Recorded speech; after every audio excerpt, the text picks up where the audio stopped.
بسم اللہ الرحمن الرحیم الحمد للہ وکفی وسلام علی عبادہ الذین اصطفی اما بعد فاعوذ باللہ من الشیطان الرجیم بسم اللہ الرحمن الرحیم ام حسبتم ان تدخلوا الجنة ولما یأتکم مثل الذین خلوا من قبلکم مستهم البأساء والضراء وزلزلوا حتى يقول الرسول والذين آمنوا معه متى نصر الله ألا إن نصر الله قريب وقال عز وجل في آية أخرى ومن أعرض عن ذكري فإن له معيشة ضنكا ونحشره يوم القيامة أعمى صدق الله العلي العظيم۔ معزز سامعین، حضرات گرامی، میرے پیارے نوجوان ساتھیوں، قرآن کریم کی 2 آیتیں میں نے 2 جگہوں سے تلاوت کی، جس میں ایک آیت کا تعلق تو موجودہ حالات سے ہیں، جو حالات اس وقت چل رہے ہیں مسلمانوں کے اوپر، اور جگہ جگہ مسلمانوں کے ساتھ جو زیادتیاں اور پریشانیاں ان کو لاحق ہو رہی ہیں اس کے تعلق سے ہیں، اور دوسری جو آیت ہے اس میں اللہ رب العزت نے خاص قسم کی ہدایت اور خاص قسم کی رہنمائی فرمائی اپنے بندوں کی اور پوری امت مسلمہ کی۔ پہلی جو آیت ہے اس کا جو تعلق ہے وہ غزوہ احد سے ہے۔ غزوہ احد ایک غزوہ ہوا تھا مسلمانوں کا کفار کے ساتھ سن 3 ہجری میں، جس میں تقریباً 70 صحابہ کرام شہید ہو گئے تھے، اور انہی 70 صحابہ میں رسول پاک صلی اللہ علیہ وسلم کے حقیقی پیارے چچا سید الشہداء حضرت حمزہ رضی اللہ تعالیٰ عنہ بھی شہید ہوئے، اور جن لوگوں نے مدینہ منورہ کی زیارت کی ہے، مدینہ منورہ کا سفر کیا ہے، تو یقینی طور سے وہ حضرات وہاں بھی جاتے ہیں جہاں احد پہاڑ ہے، اور احد پہاڑ کے دامن میں وہ قبرستان موجود ہے کہ جس میں شہداء احد کو دفن کیا گیا تھا۔ اب تو انہوں نے ذرا انتظام کر دیا سعودی گورنمنٹ نے، ورنہ چند سال پہلے تک وہاں چاروں طرف گرل لگی ہوئی تھی لوہے کی، اور گرل کے قریب جب آپ اپنا چہرہ کریں گے تو اتنی شاندار خوشبو اور مہک آتی تھی کہ وہ مہک نہ کسی عطر کی ہوتی تھی نہ کسی اگربتی کی ہوتی تھی، اس لیے کہ عربوں میں قبروں کے اوپر نہ اگربتی جلائی جاتی، نہ چراغ جلائے جاتے، نہ پھول چڑھائے جاتے، وہاں یہ سب چیزیں نہیں ہیں۔ یہ تو ہمارے بر صغیر میں ہے، ورنہ وہاں یہ تمام تر چیزیں نہیں ہیں۔ لیکن اگر جالی کے قریب اپنا چہرہ آدمی کرتا تھا تو اتنی بہترین مہک اور خوشبو آتی تھی۔ کتنے سال گزر گئے، تقریباً سن 3 ہجری میں، اور سن 1443 چل رہا ہے، 1440 سال پہلے کا واقعہ ہے۔ 1440 سال پہلے وہ حضرات شہید کیے گئے اور ان کو وہاں دفن کیا گیا۔ آج بھی ان کی اس مٹی سے مہک اور خوشبو آتی ہے، اور یہ ہمیشہ آتی ہی رہے گی قیامت تک۔ اور اصل مہک اور خوشبو وہ ہے کہ جو اللہ رب العزت آخرت میں ان کو عطا فرمائیں گے۔ تو اس غزوے میں، غزوہ احد میں 70 صحابہ کرام شہید ہوئے۔ اب جب صحابہ کرام شہید ہوئے تو انہوں نے یہ خیال کیا کہ ہم اللہ کے لیے لڑے ہیں، اللہ کے لیے ہم نے اپنی جانیں قربان کی ہیں، اللہ کے لیے اپنا مال قربان کیا ہے، رسول کریم صلی اللہ علیہ وسلم کے اوپر اپنے آپ کو فدا کیا، اپنے آپ کو مٹا دیا، اور اللہ رب العزت کے دین کے نشر کے لیے ہم نے اتنی محنتیں کی، اتنی کوششیں کی، پھر ہمارے ساتھ یہ سب کیوں ہو رہا ہے؟ یہ ایک سوال ہے اس زمانے کے لوگوں کے ذہنوں میں، کہ ہم اہل ایمان بھی ہیں، ہم مدرسوں کو چندہ بھی دیتے ہیں، ہم نماز بھی پڑھتے ہیں، ہم زکوٰۃ بھی دیتے ہیں، علماء سے بھی ہمارا تعلق ہے، مسجدوں کو ہم آباد کرتے ہیں، مسجدوں کو ہم تعمیر کرتے ہیں، اور ہم اسلام اور ایمان والے ہیں، پھر بھی ہمارے اوپر یہ ظلم کیوں ہو رہا ہے؟ یہ ایک سوال ہے کسی کے بھی ذہن میں، اور یہ سوال آنا فطری بات ہے۔ اسی کے بارے میں آپ سے عرض کروں کہ صحابہ کرام رضوان اللہ علیہم اجمعین نے رسول کریم صلی اللہ علیہ وسلم کے سامنے اپنے زخموں کی شکایت کی۔ یا رسول اللہ، یہ ہمارے ساتھ کیا ہوا؟ ہمارے اتنے لوگوں کو شہید کر دیا گیا، اتنے ہی لوگ زخمی ہو گئے، اور زخم بھی بہت زیادہ، بعض حضرات کے جسموں کے اوپر تقریباً 98 زخم آئے تھے۔ جسم کا کوئی حصہ ایسا نہیں تھا جہاں تیر یا تلوار کا یا نیزے کا زخم نہ ہو۔ اس قدر زخم، پورا جسم چھلنی کر دیا گیا، پورے جسم کے اندر زخم اتنے زیادہ کہ پورے جسم لہو لہان ہو گیا۔ اتنا زیادہ زخم صحابہ کرام کو پہنچا اور شہید ہو گئے حضرات صحابہ کرام رضوان اللہ علیہم اجمعین۔ اس موقع پر اللہ رب العزت نے یہ آیت نازل فرمائی۔ اللہ تعالیٰ فرماتے ہیں، کیا تم نے گمان کر لیا کہ تم ایسے ہی جنت میں داخل ہو جاؤ گے؟ ام حسبتم ان تدخلوا الجنہ، کیا تم نے یہ گمان کر لیا کہ تم ایسے ہی جنت میں داخل ہو جاؤ گے، حالانکہ تمہارے اوپر ولما یاتکم، حالانکہ تمہارے اوپر ایسے حالات نہیں آئے جو تم سے پہلے لوگوں کے اوپر حالات آئے تھے۔ پہلے لوگ باوجود اس کے کہ اہل ایمان تھے، اپنے نبی کو تسلیم بھی کرتے تھے، اپنے نبی کو مانتے تھے بھی، اللہ کو بھی مانتے تھے، اللہ کی شریعت کو مانتے تھے، اس کے باوجود ان کے اوپر ایسے حالات آئے کہ ان کو بیچ سے کاٹ دیا گیا، ان کو کاٹ دیا گیا، ایک پیر ادھر اور ایک پیر ادھر کر کے، اور دونوں پیروں کو 2 اونٹوں میں باندھ کر کے ایک اونٹ کو ادھر چلا دیا گیا، ایک اونٹ کو ادھر چلا دیا گیا، ٹکڑے ٹکڑے ہو گئے جسم کے، بہت برے طریقے سے ان حضرات کو ذبح کیا گیا۔ تو قرآن نے اس کو کہا ہے، ام حسبتم ان تدخلوا الجنہ ولما یاتکم مثل الذین خلوا من قبلکم، جو تم سے پہلی امتیں، تم سے پہلے لوگ گزرے ہیں، ان کے اوپر کیسے سخت حالات آئے، ابھی تو ایسے حالات تمہارے اوپر آئے ہی نہیں۔ مستہم البأساء والضراء، اس وقت کا جو معاملہ ہے، اس وقت کا مسلمانوں کی پراپرٹیاں بھی تباہ کی جا رہی ہیں، ان کے دکانوں کو، ان کے مکانوں کو بلڈوزر سے ختم کیا جا رہا ہے، اور اس کے ساتھ ساتھ انہی پر مقدمہ بھی ہو رہا ہے، اسی کے ساتھ ساتھ انہی پر چڑھائی بھی ہو رہی ہے، اور وہ اہل ایمان ہیں، وہ بیچارے روزے بھی رکھ رہے ہیں، رمضان کا مہینہ چل رہا ہے، تراویح بھی پڑھ رہے ہیں، جس کے ذمہ زکوٰۃ ہے وہ زکوٰۃ بھی دے رہا ہے، اور 11 مہینوں کی بنسبت اس مہینے میں وہ اللہ کی طرف زیادہ رجوع کر رہے ہیں، اس کے باوجود ایسے حالات ان کے اوپر آ رہے ہیں۔ تو قرآن نے اسی کو کہا، مستہم البأساء والضراء، ان کے اوپر مصیبتوں کے پہاڑ توڑ دیے گئے۔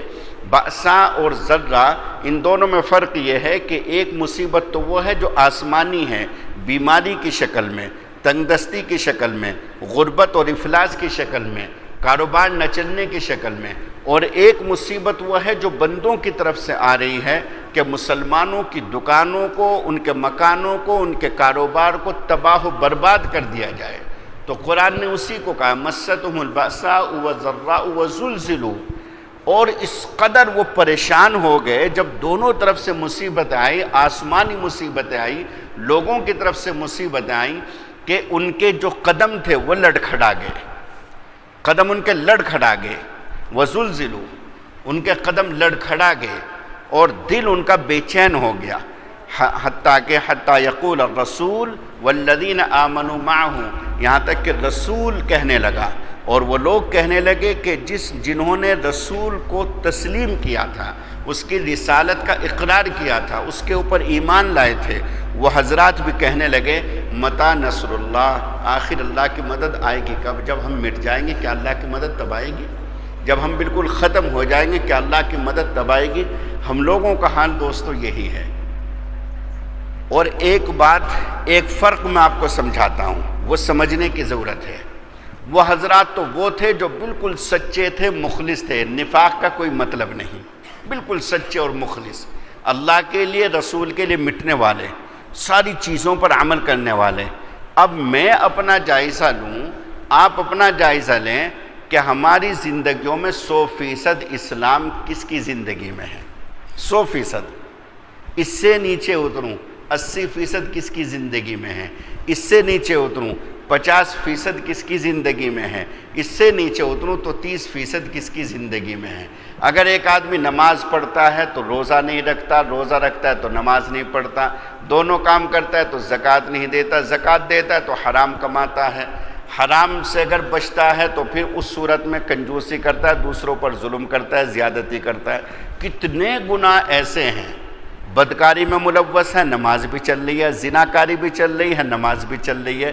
کتنے گناہ ایسے ہیں، میں کسی کو ٹارگیٹ نہیں بنا رہا ہوں، کسی کو نشانہ نہیں بنا رہا ہوں، لیکن آپ دیکھیے، میں اپنے آپ کو دیکھوں، آپ اپنے آپ کو دیکھیے کہ 100% تو چھوڑ دیجئے، اگر ہم اپنی زندگیوں کا جائزہ لیں دوستو، تو سچی بات یہ ہے کہ 20 سے 25% بھی شاید ہمارے اندر دین نہیں ہے۔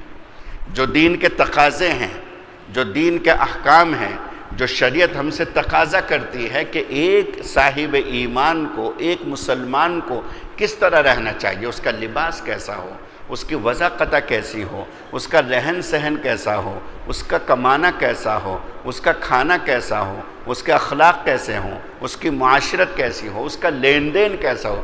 لین دین کا معاملہ یہ ہے، کتنے لوگ ایسے ہیں جو ہم سے یہ شکایت کرتے ہیں کہ مولانا میں کیا بتاؤں کہ میرا لین دین، جو بزنس مین ہے ان کی بات میں کر رہا ہوں، میرا لین دین غیر مسلموں کے ساتھ ہے، ان کا لین دین بالکل صاف ہے، مسلمانوں کے ساتھ ہے تو وہ گڑبڑ کرتے ہیں۔ تم میں بھی ایسے ہوں گے، تم میں بھی ایسے ہوں گے جنہیں یہ شکایت ہوگی کہ مسلمانوں کے ساتھ ہم لین دین کرتے ہیں تو معاملہ خراب ہوتا ہے، غیر مسلموں کے ساتھ لین دین کرتے ہیں تو ان کا لین دین صاف ستھرا ہے۔ جو تعلیم اسلام کی تھی وہ غیروں نے اپنائی، جو تقاضا اسلام کا تھا وہ دوسروں نے اپنا لیا۔ تو آپ اندازہ کیجئے کہ کتنی کمزوریاں، کتنی خامیاں ہیں، اور پھر یوں کہیں ہم یوں کہیں متی نصر اللہ، آخر اللہ کی مدد آئے گی کب؟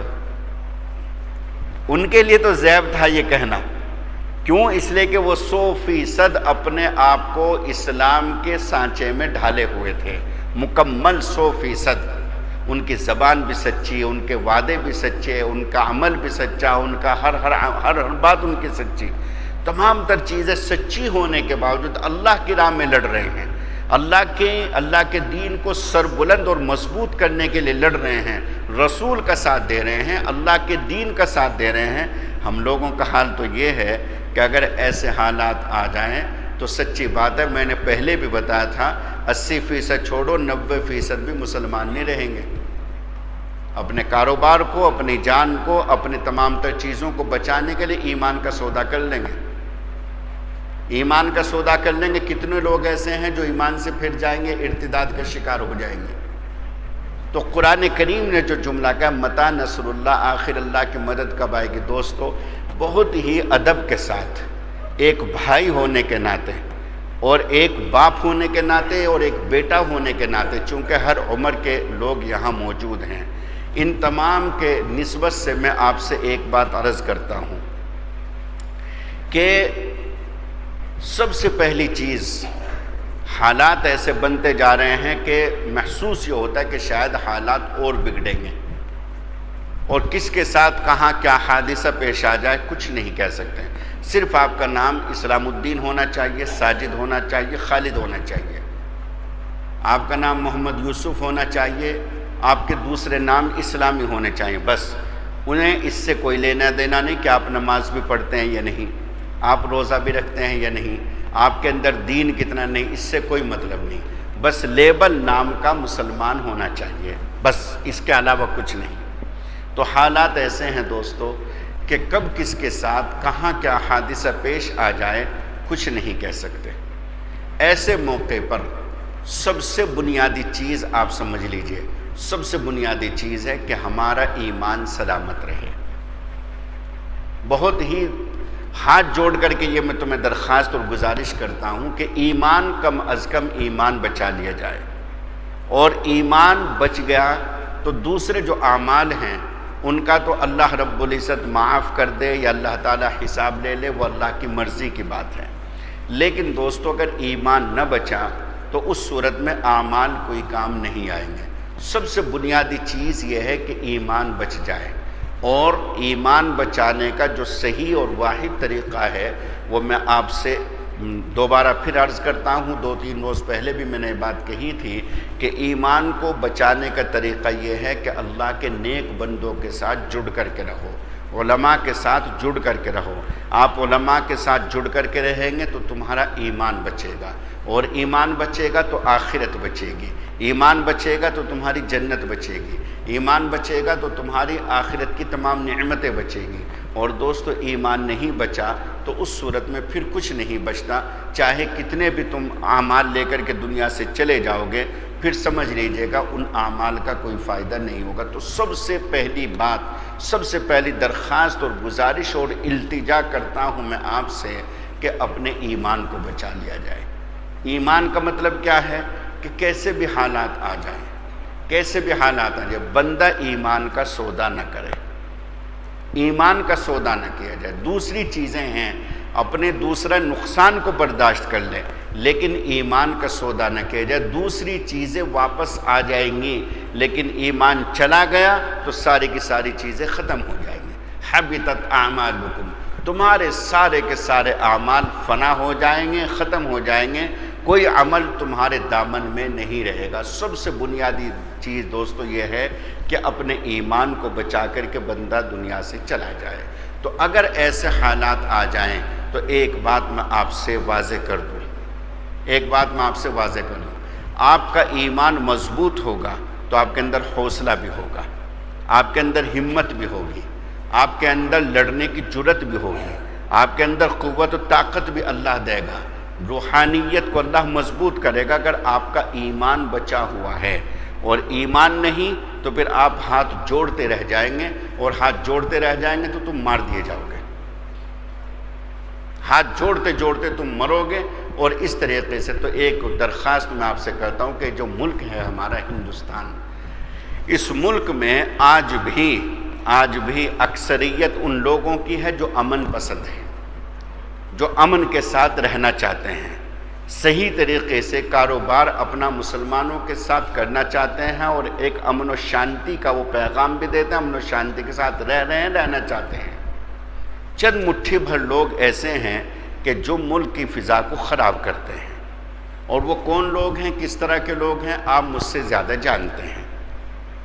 میں تو یہ بات عرض کروں گا کہ حدیث میں آتا ہے کہ جو آدمی اپنی جان، اپنی عزت، اپنا ایمان، اپنا کاروبار، اپنا مال، اپنی دکان بچانے میں مر جائے تو اللہ تعالیٰ اس کو شہادت کا مرتبہ عطا فرماتے ہیں۔ اللہ تعالیٰ اس کو شہادت کا مقام اور شہادت کا مرتبہ عطا فرمائیں گے۔ کس کو؟ کہ جو اپنی جان، اپنی عزت و آبرو، اپنے گھر والوں کی جان، اپنا کاروبار، اپنا مال، اپنی دکان، اپنا گھر بچانے کی حفاظت میں اگر اس کو قتل کر دیا گیا، اس کو مار دیا گیا تو شہادت کا درجہ ملے گا۔ اور ایک بات کہوں میں آپ سے کہ اگر مثال کے طور سے آپ نے اپنے ایمان کا سودا کر بھی لیا اور آپ کی جان بچ گئی تو موت اللہ کے قبضے میں ہے، موت اللہ کے رب کے قبضے میں ہے۔ تم نے ایمان کا سودا کیا اور ایمان کے بدلے تمہاری جان بچ گئی، تم 2 قدم چلو گے، اٹیک آیا، تم مر گئے، اٹیک آیا، اٹیک آ کر کے آدمی کا انتقال ہو گیا، کچھ پتہ نہیں۔ سعودی عرب سے ایک نوجوان لڑکا چلا، 10 سال تک سعودی عرب میں رہا، اور 10 سال وہاں کما کر کے یہ کہہ کر کے چلا اپنے دوستوں سے کہ اب جاؤں گا، پہلے مکان بناؤں گا، شادی کروں گا، بس جتنا وقت لگانا تھا ایک ہی مرتبہ لگا لیا، جتنا پیسہ کمانا تھا کما لیا، اب عیش کی اور سکون کی زندگی بسر کروں گا۔ یہ کہہ کر کے چلا اپنے دوستوں کو، ایئرپورٹ پہنچا ریاض، اور وہاں پہنچ کر کے امیگریشن وغیرہ کی جو کاغذی کارروائی ہوتی ہے وہ کی، اپنا لگیج کرایا، سامان وغیرہ ڈالا، اس کے بعد بورڈنگ پاس لیا۔ بورڈنگ پاس لے کر کے کاؤنٹر سے ہٹ کر کے 2 قدم چلا تھا کہ گرا اور انتقال ہو گیا۔ نوجوان بچہ۔ تو اگر مثال کے طور سے ایک آدمی نے ہاتھ جوڑ کر کے اور اپنے ایمان کا سودا کر بھی لیا تو یہ کیا گارنٹی ہے کہ تو ایک دن یا ایک رات زندہ بھی رہے گا؟ یہ کیا گارنٹی ہے کہ تو گھر صحیح سالم بھی چلا جائے گا؟ یہ کیا گارنٹی ہے کہ کہ جن لوگوں کے ساتھ تو نے ایمان کا سودا کیا وہ تجھے بخش بھی دیں گے، وہ تجھے چھوڑ بھی دیں گے؟ یہ کیا ذمہ ہے اور یہ کیا گارنٹی ہے؟ کوئی گارنٹی نہیں ہے دوستو۔ تو اس لیے ہمیشہ آدمی اپنے آپ کو ایسا بنا کر کے رکھے کہ اس سے لوگوں کو نفع ہو، لوگوں کو فائدہ ہو، چاہے وہ مسلم ہو چاہے غیر مسلم ہو، چاہے وہ مسلم ہو چاہے غیر مسلم۔ ہمارے مدرسے میں جو اسکول ہمارا چلتا ہے، اسی طریقے سے جو ہمارا مالی ہے اور ہمارا اسی طریقے سے جو صفائی وفائی کا کام ہوتا ہے، تو اس میں غیر مسلم ہیں اور بڑے سکون کے ساتھ رہتے ہیں۔ حتیٰ کہ جس وقت فسادات چل رہے تھے، 2013 کی بات ہے، ہمارے ہاں زبردست دنگے ہوئے تھے، اس موقع پر بھی وہ دونوں آتے رہے۔ انہیں یقین تھا اس بات کا کہ ہمارے جو مالک ہیں، جہاں ہم کام کر رہے ہیں، وہ امن پسند ہیں، وہ اچھے لوگ ہیں، ہمارے ساتھ کسی قسم کا کوئی دھوکہ نہیں ہوگا۔ مدرسے میں آ رہے ہیں اور کئی سو طلبہ مدرسے میں موجود ہیں، ہاسٹل میں، اور ہزاروں طلبہ موجود ہیں جو لوکل کے آتے ہیں۔ 1000 بچوں کے درمیان ایک غیر مسلم مالی آتا ہے، صبح سے شام تک رہتا ہے، اپنا کام کر کے چلا جاتا ہے، اسے کوئی خطرہ ہی نہیں۔ اسی طریقے سے وہ جو صفائی کرنے والا ہے باتھ روم وغیرہ کی، وہ آتا ہے صفائی وغیرہ کر کے چلا جاتا ہے، اسے کوئی خطرہ نہیں۔ کیوں؟ اس لیے کہ اسے پتہ ہے کہ یہ مدرسے والے ہیں، اور مدرسے والے امن پسند ہوتے ہیں اور امن پسندی کی ہی تلقین و تعلیم کرتے ہیں۔ لیکن دوستو، امن پسند کا مطلب یہ نہیں ہے کہ آدمی بالکل بزدل بن کر کے بیٹھے۔ امن پسند کا مطلب نہیں، اپنے ایمان کو، اپنی جان کو بچانے کے لیے، اپنے کاروبار کو، اپنی عزت و آبرو کو بچانے کے لیے اگر اسے قتل کر دیا گیا تو یاد رکھیے اللہ کی بارگاہ میں وہ باعزت بنا کر کے اٹھایا جائے گا۔ اللہ کے دربار میں اس کو شہادت کا مقام اور شہادت کا درجہ ملے گا، وہ شہید ہے رسول پاک صلی اللہ علیہ وسلم کی روایت کے مطابق، ان کی حدیث کے مطابق۔ تو اس لیے سب سے پہلی بات، سب سے بنیادی چیز میری درخواست اور گزارش ہے کہ اپنے ایمان کو سلامت رکھیں، ایمان کا سودا کسی بھی حال میں نہ کیا جائے، سب سے پہلی بات۔ دوسری بات کہ آدمی سب سے پہلے ایمان کو بچا کر کے پھر یہ دیکھے کہ میرے اندر دین کتنا ہے، میرا لین دین کیسا ہے، میرے معاملات کیسے ہیں، میرے اخلاق کیسے ہیں۔ حال یہ ہے لوگوں کا کہ پڑوسی سے پڑوسی پریشان، بلکہ اگر میں اس سے آگے کہوں کہ بھائی سے بھائی پریشان۔ بعض بھائی ایسے ظالم ہوتے ہیں کہ چھوٹے بھائیوں کو پریشان کر رہے ہیں یا چھوٹا بڑے کو پریشان کرتا ہے، پریشان ہے، بھائی بھائی سے پریشان ہے۔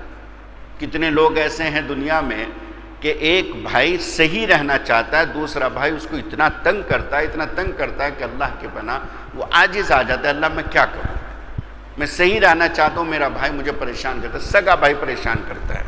ایسے حالات ہیں تو آدمی کو کبھی بھی صبر کا دامن نہیں چھوڑنا چاہیے، اور ایمان سب سے بنیادی چیز، اور اس کے بعد جو دوسری چیز میں نے عرض کی کہ جہاں تک ہو سکے دینداری اختیار کی جائے، اس خیال سے کہ نہ جانے کس راہ پر، کس روڈ پر، کس راستے پر ہمارے ساتھ نہ جانے کیا حادثہ پیش آ جائے اور کس کے ساتھ کیا واقعہ پیش آ جائے۔ آپ لوگ روزانہ موبائلوں میں دیکھتے ہیں ایسے حادثات۔ اور دوستو، حال یہ ہے کہ کسی کو مارا جا رہا ہے، گزرنے والے گزر رہے ہیں، کسی کو احساس تک نہیں ہوتا کہ تم موبائل میں ویڈیو بنا رہے ہو، کم از کم اس اللہ کے بندے کی جان بچا دو۔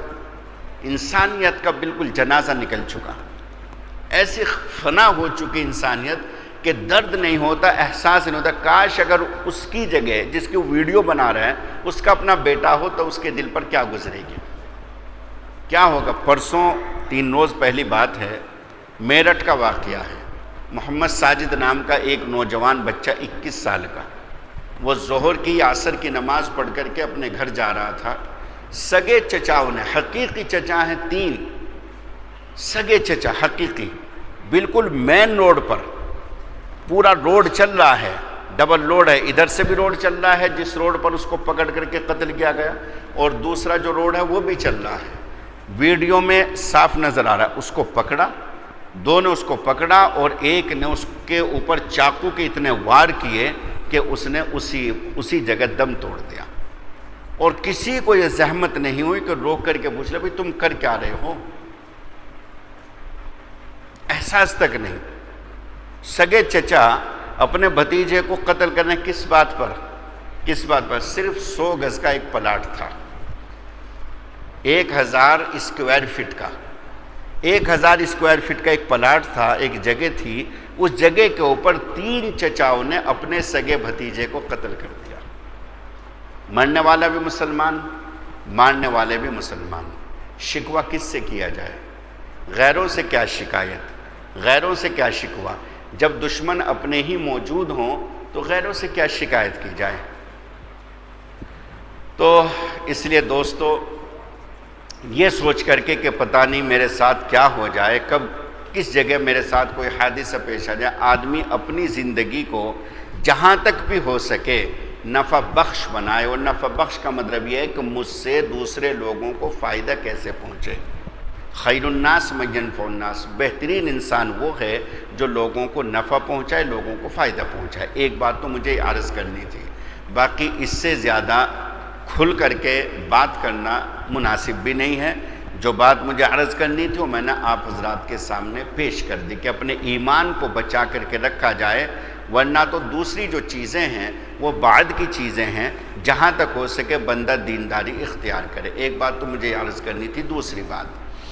دوسری بات یہ ہے کہ قرآن کریم میں اللہ رب العزت نے ایک چیز کا ذکر فرمایا۔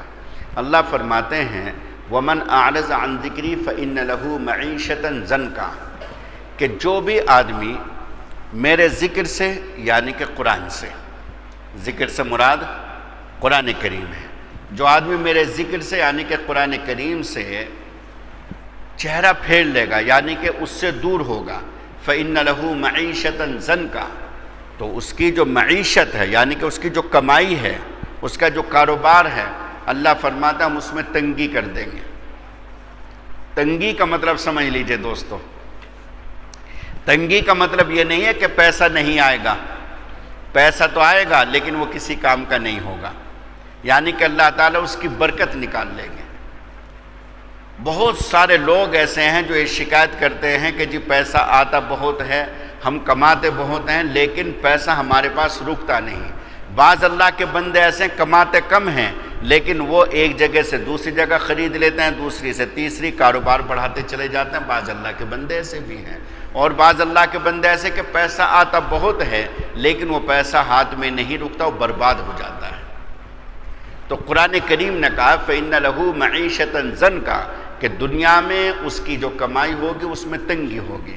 وَنَحْشُرُهُ يَوْمَ الْقِيَامَةِ أَعْمَىٰ، اور کل قیامت کے روز جب ہم اس کو قبر سے اٹھائیں گے تو اس کو اندھا بنا کر کے اٹھائیں گے، وہ نابینا ہوگا، اس کو نظر نہیں آئے گا۔ اب وہ جب اللہ تعالیٰ اس کو اندھا بنا کر کے اٹھائیں گے، قال رب لم حشرتنی اعمیٰ، اب وہ یوں کہے گا اے میرے رب، اے میرے اللہ، آپ نے مجھے اندھا بنا کر کے کیوں اٹھایا؟ لم حشرتنی اعمیٰ وقد کنت بصیرا، دنیا میں تو میں دیکھنے والا تھا، دنیا میں تو آپ نے مجھے روشنی عطا فرمائی تھی، آنکھوں کی بینائی عطا فرمائی تھی، لیکن آج مجھے جو آپ نے اٹھایا تو اندھا بنا کر کے اٹھایا۔ اللہ تعالیٰ فرمائیں گے قال کذالک اتتک آیاتنا فنسیتہا، ہمارا قرآن اور ہمارے قرآن کی آیتیں تمہارے پاس آئی تھیں لیکن تم نے ان آیتوں کو فراموش کر دیا تھا، ان آیتوں کو تو نے بھلا دیا تھا، ان آیتوں کا تو نے خیال نہیں رکھا تھا۔ وَكَذَلِكَ الْيَوْمَ تُنْسَىٰ، جس طرح تو نے میری آیتوں کو بھلا دیا تھا، آج اسی طریقے سے ہم تمہیں فراموش کر رہے ہیں، تمہیں بھلایا جا رہا ہے۔ دوستو اس آیت کا ترجمہ سنا کر کے مجھے ایک بات عرض کرنی ہے۔ دیکھو ایک بات سمجھ لو، یہ بھی درخواست کے طور سے کہتا ہوں، آپ کے فائدے کے لیے کہہ رہا ہوں کہ آپ اگر مثال کے طور سے مساجد کے ساتھ، مدرسوں کے ساتھ، حافظوں کے ساتھ، قرآن کریم کے ساتھ زیادہ تعلق نہیں رکھتے تو کم از کم اتنا درجہ ہے کہ اپنی زبان کو قابو میں رکھیں، اپنی زبان کو قابو میں رکھیں۔ بعض تم میں ایسے ہوں گے کہ جو ایسی مجلسوں میں بیٹھتے ہوں گے، تم نہیں کرتے اس کام کو، لیکن میں کہہ رہا ہوں کہ ایسی مجلسوں میں بیٹھتے ہوں گے۔ 3-4 روز پہلے ہمارے ایک متعلق کا فون آیا تو انہوں نے بتایا کہ ایک ایڈوکیٹ صاحب ہیں، وکیل صاحب ہیں، وہ مجھ سے یوں کہہ رہے تھے کہ صاحب اگر دیکھا جائے تو پوری قوم کو جو برباد کیا ہے مدرسوں نے کیا ہے، علماء نے کیا ہے۔ کتنا سخت جملہ ہے۔ پوری قوم کو جو برباد کیا ہے، بربادی کی ذمہ داری علماء کی ہے، بربادی کی ذمہ داری مدرسوں کی ہے۔ اگر یہ علماء نہ ہوتے، یہ مدرسے نہ ہوتے تو مسلمان ترقی کرتا۔ کیا عجیب سا فلسفہ پیش کیا ہے۔ بڑا افسوس ہوا سن کر کے اور اس نے اگلا جملہ کہا کہ مدرسے سوائے اس کے کہ وہ پیش امام دینے ہیں، اس کے علاوہ اور کوئی فائدہ نہیں، اور کوئی فائدہ نہیں۔ تو اس کے تعلق سے مجھے 2-3 باتیں عرض کرنی ہیں۔ ممکن ہے کہ آپ لوگ بھی کسی ایسی مجلس میں بیٹھیں تو کم از کم آپ کو معلوم رہنا چاہیے۔ سب سے پہلی بات تو دوستو یہ ہے کہ جو سچر کمیٹی تھی اس کے تحت آپ لوگوں کو مجھ سے زیادہ معلوم ہے کہ اس میں یہ بات ثابت ہوئی تھی کہ مسلمانوں کے 2 سے 2.5% بچے ہی مدرسوں میں جاتے ہیں، باقی یا تو اسکول میں جاتے ہیں یا گلی کوچوں میں کھیلتے ہیں۔ صرف 2 سے 2.5%۔ اس سے آگے میں بتاؤں تمہیں 2 سے 2.5% مدرسوں میں آتے ہیں، لیکن اس کا مطلب نہیں کہ مکمل بھی کرتے ہیں۔ مدرسوں میں آئے، کچھ تو حفظ شروع کرنے تک ہٹ جاتے ہیں، کچھ جب حفظ شروع ہوتا ہے اور حفظ کے 5, 7, 10 پارے ہوئے تب ہٹ جاتے ہیں، کچھ پھر ایک مرحلہ آتا ہے 20, 22 پاروں کا، 20, 22 پارے ہوتے ہیں، کچھ بچے تب ہٹ جاتے ہیں۔ کچھ ایسے ہوتے ہیں کہ جو حافظ بن گئے بس کافی ہو گیا، اب آگے ضرورت نہیں ہے، حافظ بن کر کے ہٹ جاتے ہیں۔ کچھ ایسے ہوتے ہیں کہ حافظ بننے کے بعد عالمیت کا سلسلہ شروع کرتے ہیں، اس طریقے سے تھوڑا پہنچے، 2 سال پڑھے، 3 سال پڑھے، 4 سال پڑھے، کچھ حالات گھر کے بنے یا اس بچے کے بنے کہ اس نے تعلیم چھوڑ دی، اخیر تک یعنی کہ عالم اور مفتی بننے تک 1% جاتے ہیں۔ 1%، صرف 1%۔ چونکہ میں تو مدرسے والا ہوں، مجھے پتہ ہے صرف 1%۔ تم گوکاک میں دیکھ لو، چھوڑو ساری جگہ، گوکاک تمہارا اتنا بڑا شہر ہے، تقریباً 40,000 کی آبادی مسلمانوں کی ہے نا جی؟ کتنی آبادی ہوگی؟ اتنی تو ہوگی۔ 1,20,000 میں تقریباً 1,20,000 کی آبادی، 40 سے 45,000 کی آبادی مسلمانوں کی ہے۔ مجھے یہ بتا دو کہ عالم کتنے ہیں؟ 1000 پر بھی ایک عالم نہیں آئے گا، 1000 پر بھی ایک عالم نہیں آئے گا۔ بشیر مولانا کے علاوہ ان کو تو میں جانتا ہوں کہ وہاں بشیر صاحب ہیں، میرے ساتھی، میرے دوست ہیں، باقی ان کے علاوہ چند گنے چنے علماء اور ہوں گے۔ عالم جس کو میں کہہ رہا ہوں، حافظ تو مل جائیں گے لیکن اور حافظ بھی اتنے نہیں ہیں، حافظ بھی اتنے نہیں ہیں۔ تو 40 یا 50,000 کی آبادی میں میرے خیال سے گوکاک کے جو خود گوکاک شہر کے ہیں شاید 1 درجن عالم ہوں گے جنہوں نے مکمل پوری عالمیت مکمل کمپلیٹ کی ہوگی۔ مطلب میں کہہ رہا ہوں شاید 1 درجن بھی نہ ہو، میرا اپنا نظریہ ہے کہ شاید 1 درجن بھی نہ ہو۔ تو 1000 پر ایک بھی عالم نہیں آ رہا ہے۔ اور میں نے کہا کہ 1% کا مطلب کہ 100 میں سے 1 عالم ہونا چاہیے۔ تو اس طریقے سے اگر دیکھا جائے تو کم از کم 4000 عالم ہونے چاہیے، 40,000 میں نہیں ہونے چاہیے، 4000 عالم ہونے چاہیے، 400 عالم ہونے چاہیے، لیکن عالم یہاں 40 بھی نہیں۔ تو جب تمہارے شہر کا یہ حال ہے تو دوسرے شہر کا بھی تو یہی حال ہوگا، دوسری بستیوں کا بھی یہی حال ہوگا، دوسرے قصبوں کا بھی تو یہی حال ہوگا۔ لیکن میں مانتا ہوں کہ 1% مسلم بچے کمپلیٹ کر کے مدرسوں سے نکلتے ہیں۔ وہ 99% بچے کہاں گئے؟ کہاں گئے 99% بچے؟ اس کی ذمہ داری کس کی ہے؟ اب رہا مسئلہ علماء کا، تو دیکھیے کہ دو سرے ہیں، ایک دین ایک دنیا، ایک دین ایک دنیا۔ کم از کم دین والا جو سرا ہے اس کو علماء نے سنبھالا ہوا ہے۔ اب جتنے بھی دنیا دار ہیں، میں غلط نہیں کہہ رہا ہوں کسی کو، لیکن جتنے بھی پروفیسر ہیں، جتنے جج ہیں، جتنے ایڈوکیٹ ہیں، جتنے انجینئر ہیں، جتنے سائنٹسٹ ہیں اور جتنے دوسرے شعبوں میں لگے ہوئے ہیں، مسلمان لڑکے یا مسلمان جو بڑی عمر کے ہیں، سوال یہ کہ انہوں نے کیا کیا؟ کیا کیا انہوں نے؟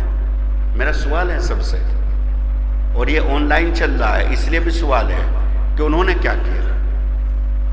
ہندوستان کے اندر 2 مشہور یونیورسٹیاں ہیں، علی گڑھ مسلم یونیورسٹی اور جامعہ ملیہ یونیورسٹی، 2 مشہور یونیورسٹیاں ہیں بڑی، جن کی خدمات ہیں۔ آپ کو معلوم ہے کس نے قائم کی؟ علی گڑھ مسلم یونیورسٹی کو قائم کرنے والے ایک عالم ہیں، مولانا سر سید احمد خان صاحب، اور جامعہ ملیہ کو قائم کرنے والے حضرت مولانا محمد علی جوہر ہیں، اور اس کے جو فاؤنڈر ہیں، اس کی جو بنیاد رکھنے والے ہیں، شیخ الہند حضرت مولانا محمود الحسن دیوبندی ہیں، جو دارالعلوم دیوبند کے سب سے پہلے طالب علم تھے اور اس کے بعد وہ عالم بن کر کے نکلے۔ تحریک آزادی کو جنہوں نے بہت مضبوط بنایا۔ 2 مشہور یونیورسٹیاں مسلمانوں کی، دونوں کو قائم کرنے والے کون؟ عالم ہیں۔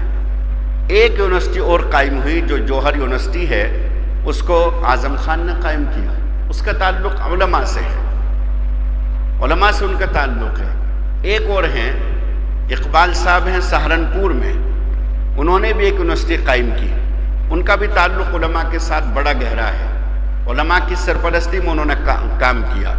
سوال یہ ہے کہ جتنی بڑی بڑی تنخواہیں لینے والے، کہ کسی کی پینشن آ رہی ہے 70,000، کسی کی پینشن آ رہی ہے 80,000، کسی کی پینشن آ رہی ہے 1 لاکھ، کسی کی پینشن زیادہ، کسی کی تنخواہ 2-2.5 لاکھ روپے۔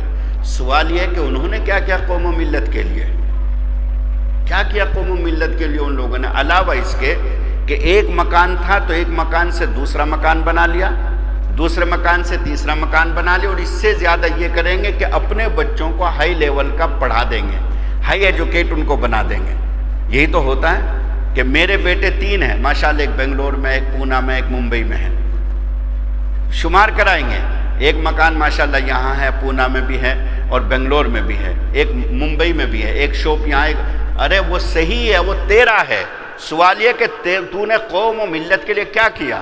وہ تو تیرا اپنا ہے، تیرے اپنے بچے پلیں گے اس سے، تیرے اپنے بچوں کا، تیری نسل کا فائدہ ہوگا۔ سوال یہ کہ تو نے قوم کے لیے کیا کیا؟ تو نے اپنی قوم کو اوپر لانے کی کون سی کوششیں کی؟ علاوہ اس کے کہ تو نے رمضان شریف میں 5,000، 10,000، 20,000، 40,000، 1 لاکھ، 1.5 لاکھ کی رسیدیں بنوالی مدرسے والوں کی، یہ یتیموں کی، ضرورت مندوں کی۔ اس کے علاوہ یہ بتا کہ تو نے قوم و ملت کے لیے کون سا ایسی بنیاد ڈالی کہ جس سے کہ قوم کے بچے پڑھ کر کے نکلیں اور وہ قوم و ملت کی خدمت کریں، ایسے کون سا کام تو نے کیا؟ دوستو، زیادہ طبقہ وہی ہے جو دنیا دار ہے۔ یہ تو ہوا ان لوگوں کا جو ایجوکیٹ لوگ ہیں۔ اب اس سے آگے بزنس مین لے لو۔ اگر آپ بزنس مین کی بات کریں تو شہر گوکاک کا بھی مجھے پتا ہے کہ کون کتنے کروڑ کا مالک ہے، اور اپنے مظفر نگر کا بھی پتا ہے۔ ایک آدمی میرے پاس آیا، آپ کو حیرانی ہوگی، اس کے کپڑے بالکل میلے کچیلے، سردی کی بات ہے، اس نے ایسے مفلر ایک ہوتا ہے ایسے لپیٹا ہوا تھا، ایک ٹوپا پہنے ہوئے تھے۔ وہ میرے پاس آئے، کچھ بات تھی، کچھ معاملہ تھا، خیر وہ ہوا۔ اس کے بعد میں نے ان کے پاس مفتی عابد صاحب کو بھیجا اور ہمارے ایک بھائی ہیں ان کو بھیجا، ان دونوں کو بھیجا۔ تو اس نے مفتی صاحب کے لیے سردی کا زمانہ تھا، جو چائے منگوائی، تو چائے منگوائی اور دوسری 3 چائے منگوائی، ایک اپنے لیے، 2 مہمانوں کے لیے، اور صرف 3 بسکٹ منگوائے، گن کر کے 3 بسکٹ، پیکٹ نہیں، صرف بسکٹ، ایک بسکٹ ایک چائے کے ساتھ۔ اور مجھے یہ بتایا مفتی صاحب نے، وہ جو ہمارے دوسرے بھائی تھے، انہوں نے بتایا کہ یہ آدمی کم از کم 100 کروڑ روپے کا مالک ہے، 100 کروڑ روپے کا مالک۔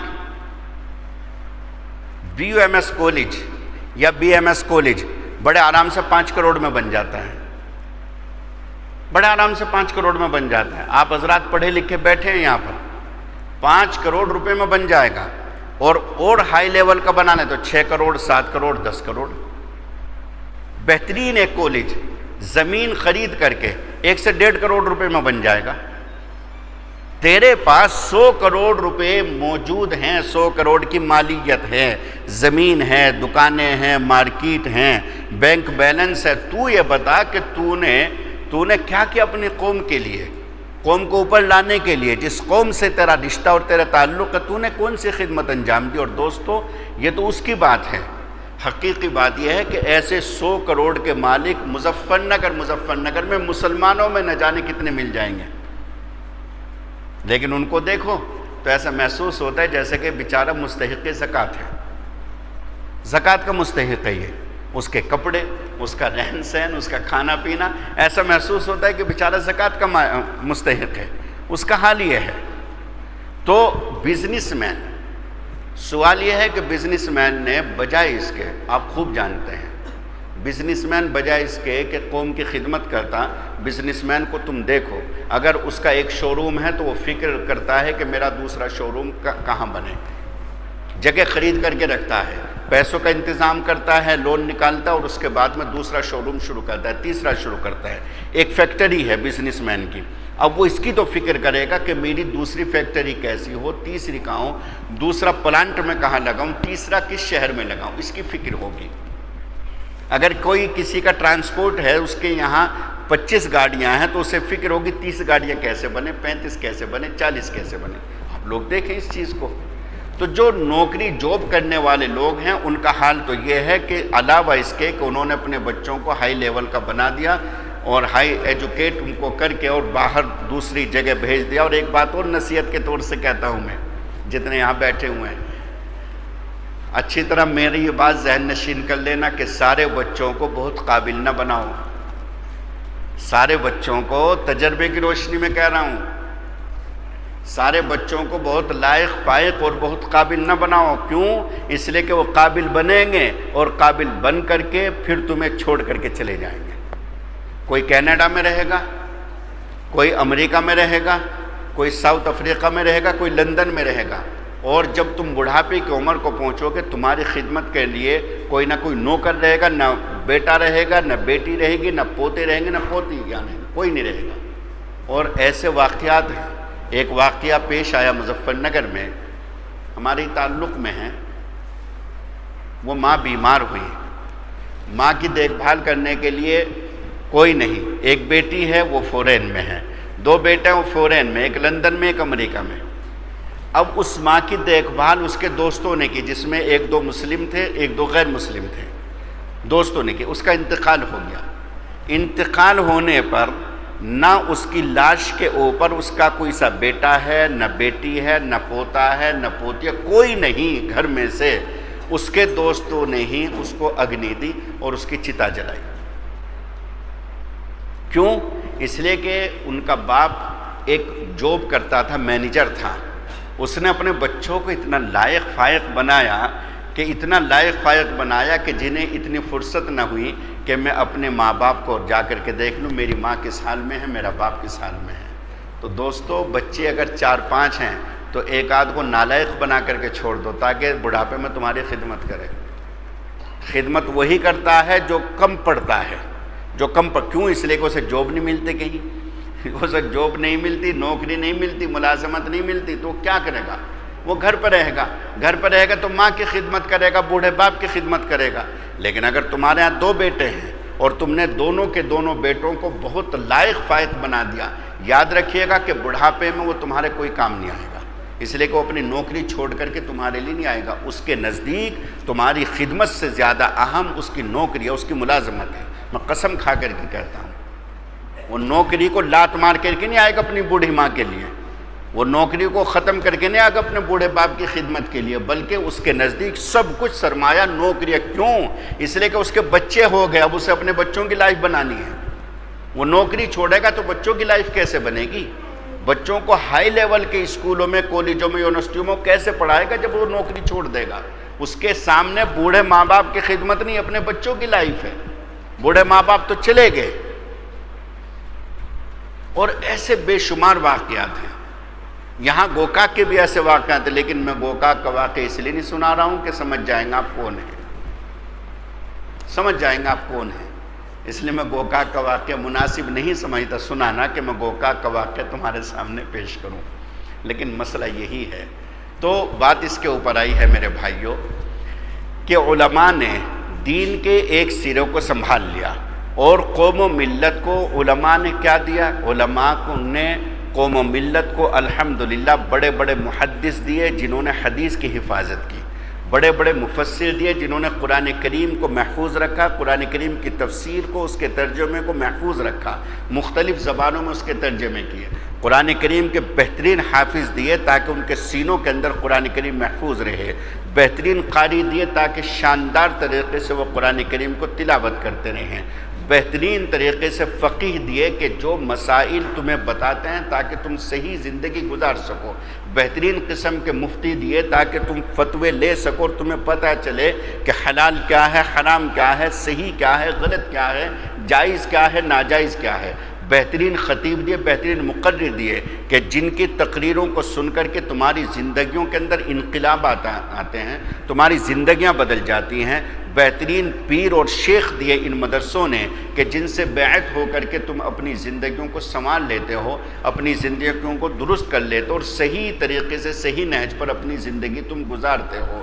یہ تمام تر چیزیں علماء نے دیے، ان مدرسوں نے دیے۔ میں قسم کھا کر کے کہتا ہوں اس کرسی پر یہاں بیٹھ کر کے اس مسجد میں تم مدرسوں کو صرف 10 سال یا اس سے بھی کم، اگر میں کہوں 5 سال سارے مدرسے بند کر دیے جائیں، دارالعلوم سے لے کر کے نیچے تک، نیچے سے لے کر کے اوپر تک، اگر سارے مدرسے بند کر دیے جائیں، قسم کھا کر کے میں اس بات کو کہتا ہوں کہ 10 سال کے بعد ہماری جو نسلیں ہیں وہ مرتد ہو کر کے مرے گی، انہیں یوں نہیں پتہ رہے گا اسلام کیا ہے، مسلمان کا مفہوم کیا ہے۔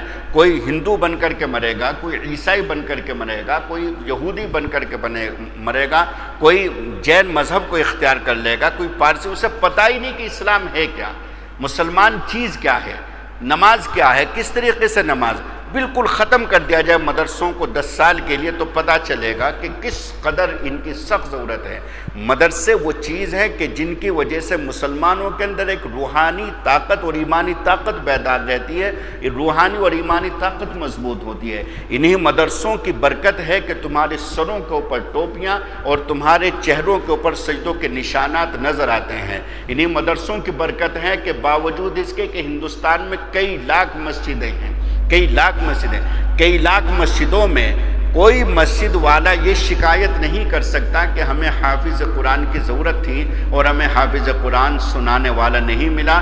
یہ تو ہوگا کہ کوئی حافظ قرآن تمہیں یوں کہے کہ صاحب مجھے جگہ دلوا دو، میں قرآن سنانا چاہتا ہوں، مجھے مسجد نہیں ملی۔ یہ تو ملے گا، بے شمار ملتے ہیں ایسے کہ جو بیچارہ قرآن سنانا چاہتا ہے، حافظ قرآن سنانا چاہتا ہے، لیکن مسجد ہی اس کے پاس نہیں ہے، وہ کہاں سنائے؟ اب وہ پریشان پھر رہا ہے۔ مرکز میں رمضان شریف سے پہلے مرکز میں آتے ہیں حفاظ، امیر صاحب ان کو مختلف کھیڑوں میں بھیجتے ہیں، اس لیے کہ گوکاک میں جگہ ہی نہیں ہے، کہاں ان سے قرآن کریم سنوائیں؟ یعنی کہ حفاظ اتنے ہیں کہ مسجدیں کم پڑ جاتی ہیں، حفاظ زیادہ ہیں۔ یہ برکت ہے، ورنہ تو آپ ترس جائیں، آپ کے کان ترس جائیں قرآن کریم سننے کے لیے، پتہ ہی نہیں چلے کہ قرآن کریم چیز ہے کیا۔ 10 سال اگر مدرسوں کو بند کر دیا جائے تو جتنے بھی زندگی کے نظام ہیں دینی طریقے سے وہ سارے کے سارے ٹھپ ہو جائیں، سارے کے سارے ختم ہو جائیں۔ تو اس لیے دوستو، اعتراض کرنے سے پہلے آدمی یہ دیکھے کہ میں صبح سے شام تک آفس میں رہتا ہوں، میں نے قوم کی خدمت کیا کی۔ ان مدرسے والوں کا حال تو یہ ہے بیچاروں کا کہ کوئی شیخ الحدیث ہے، کوئی مفسر ہے، تفسیر پڑھاتا ہے، کوئی قرآن کریم پڑھاتا ہے، کوئی بڑی بڑی فقہ کی کتابیں پڑھاتا ہے، اور وہ تھیلا لے کر کے اس تپتی ہوئی دوپہری میں نکل جاتے ہیں اور لوگوں کے دروازے پر جاتے اور کہتے ہیں کہ مدرسے کا آپ خیال رکھیں، مدرسے میں اتنے طلباء ہیں، اتنے اساتذہ ہیں، اس طرح دینی خدمت چل رہی ہے، آپ مدرسے کی ضرورتوں کا لحاظ کریں، ضرورتوں کا خیال کریں۔ اور اللہ کا شکر ہے، اس سے آگے کی بات میں کہتا ہوں، اللہ کا شکر ہے کہ باوجود اس کے کہ فتنوں کا دور ہے، باوجود اس کے کہ حالات بدل چکے، لوگوں کے اندر بہت ساری بدعمالیاں اور بددینیاں داخل ہو چکی، اس کے باوجود یہ قوم، مسلم قوم، اللہ کا شکر ہے کہ آج بھی اپنے علماء کے لیے، اپنے حفاظ کے لیے، اپنے مدرسوں کے لیے اس قدر مر مٹتی ہے کہ بھلے ہی وہ نماز نہ پڑھتا ہو، بھلے ہی وہ روزے نہ رکھتا ہو، لیکن جب ایک مدرسے والا اس کے پاس پہنچتا ہے تو وہ اللہ کا بندہ کچھ نہ کچھ اس کو دے کر کے واپس کرتا ہے۔ وہ یہ خیال نہیں کرتا کہ میرا پیسہ وہ ہوگا، بلکہ وہ یہ سوچتا ہے کہ میں مدرسے کو دوں گا، اللہ آخرت میں میرا گھر بنائیں گے، میں مدرسے کو دوں گا، اللہ میری قبر کو ٹھنڈا کریں گے، میں مدرسے میں دوں گا تو اللہ تعالیٰ میرے قبر کی تنگی کو دور کر کے فراخی پیدا کریں گے۔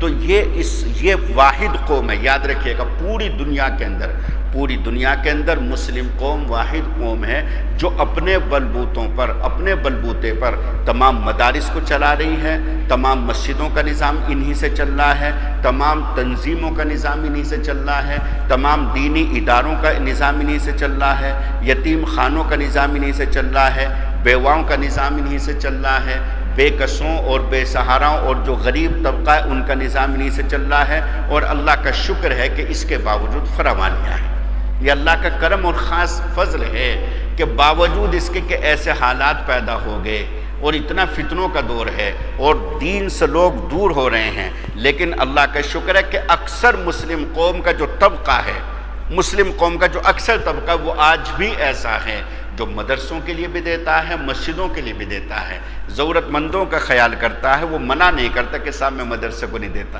میں مسجد کو نہیں دیتا۔ ہاں وہ یہ تو کہہ سکتا ہے کہ مولانا اس سال میری گنجائش ذرا کم ہے، 10,000 کے بجائے آپ 5,000 لے لیں، 5,000 کے بجائے آپ 2,000 لے لیں، یہ ہے کہ اس سال مجھے معذور رکھیں، انشاءاللہ میں اگلے سال کر دوں گا۔ لیکن وہ قطعی طور سے منع میں تو اکثر دیکھتا ہوں، الحمدللہ ثم الحمدللہ، کہ باوجود ان تمام تر چیزوں کے پھر بھی اللہ کے نیک بندے اللہ کی راہ میں خوب خرچ کرتے ہیں، اپنی حیثیت سے زیادہ کرتے ہیں۔ کتنے لوگ ایسے ان پر زکوٰۃ 1 لاکھ روپے بنی، وہ 2 لاکھ خرچ کر دیتے ہیں، 2.5 لاکھ خرچ کر دیتے ہیں، صرف اس لالچ میں کہ مجھے آخرت میں اس کا بدلہ ملے گا، مجھے آخرت میں اس کا عوض ملے گا۔ تو یہ تو قوم کے حوصلے کی اور قوم کی دینداری کی دلیل اور علامت ہے۔ لیکن دوستو ہمیشہ یاد رکھو کہ یہ علماء تو آپ کے بچوں کو مرتد ہونے سے بچا رہے ہیں اور دین سے پھرنے سے بچا رہے ہیں، ورنہ اگر یہ علماء نہ ہوں، یہ مدارس نہ ہوں، مدارس کا اور مکاتب کا یہ نظام نہ ہو، یہ پیش امام نہ ہو، یہ خطیب نہ ہو، یہ واعظ اور مقرر نہ ہو، یہ جلسے اور یہ تمام ترتیبیں نہ بنے اور یہ مفسر اور اس طریقے سے محدث نہ ہوں، تو سارا کا سارا اسلامی جو نظام ہے وہ تتر بتر ہو کر کے رہ جائے اور کچھ پتہ نہیں کہ کون کس تاریکی کے گڈھے میں، اندھیری کے گڈھے میں جا کر کے گرے اور کس کا حال کیا بنے۔ اللہ رب العزت ہم سبھی کو ان باتوں پر عمل کرنے کی توفیق عطا فرمائے۔ بس اتنی ہی بات مجھے عرض کرنی تھی۔ ان دونوں باتوں کو یاد رکھیں کہ حالات کیسے بھی آ جائیں، اپنے ایمان کو بچا کر کے لے جائیں دنیا سے، اپنے ایمان کو دنیا سے بچا کر کے لے جائیں۔ اور دوسری بات یہ کہ اپنی زبان کو قابو میں رکھیں، ان مدرسوں کو اپنے لیے سب سے بڑی نعمت سمجھیں۔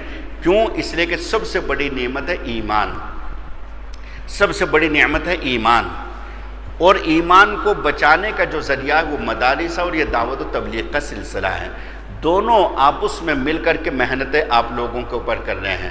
دعوت و تبلیغ والے خوشامد کرتے ہیں، تمہارے گھروں پر جاتے ہیں، تمہاری ٹھوڑی میں، تمہاری ڈاڑھی میں ہاتھ دے کر کے تمہیں مسجد لاتے ہیں، اور مسجد لا کر کے ایک اللہ کا بندہ دعا میں مشغول ہوتا اور وہ کہتا ہے کہ پروردگار میری تو صرف اتنی ذمہ داری تھی کہ میں مسجد تک لے آؤں، میں مسجد تک لے آیا، آگے توفیق دینا، ہدایت دینا وہ آپ کی ذمہ داری ہے۔ تو اس لیے ان دونوں شعبوں کے بارے میں اپنی زبان کو قابو میں رکھیں اور جہاں تک ہو سکے ان دونوں شعبوں کا مکمل بھرپور ہر طریقے سے تعاون کرتے رہیں۔ اللہ رب العزت عمل کرنے کی توفیق عطا فرمائے۔ آمین یا رب العالمین۔ وآخر دعوانا ان الحمد للہ رب العالمین۔